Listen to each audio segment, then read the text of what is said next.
కేంద్ర పార్క్ వద్ద కాంగ్రెస్ నేతలు ధర్నా చేస్తున్నారు. ఇప్పుడు లైవ్ ద్వారా చూద్దాం.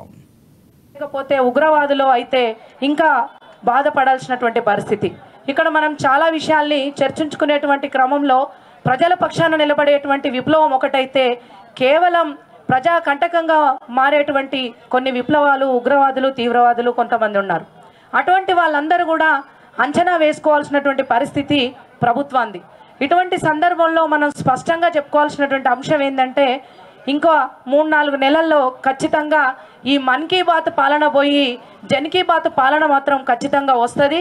ఇవాళ ఇక్కడ తెలంగాణ రాష్ట్రంలో ఉక్కుపాదాలతో అణిచివేసినటువంటి కేసీఆర్కి ఎట్లయితే ప్రజలు బుద్ధి చెప్పిండ్రో, దేశవ్యాప్తంగా ప్రజల జీవన మనుగడని అస్తవ్యస్తం చేస్తూ ప్రజాస్వామ్యబద్ధంగా కొనసాగాల్సినటువంటి పాలనని ఒక మతతత్వ పాలనగా, ఒక నియంతృత్వ పాలనగా తీసుకెళ్తూ ఉన్నటువంటి మోడీ యొక్క ప్రభుత్వాన్ని కూడా ప్రజలు త్వరలోనే అంతమొందిస్తారనేటువంటి విషయాన్ని తెలియజేస్తూ నాకు ఈ అవకాశం ఇచ్చిన పెద్దలకి ధన్యవాదాలు.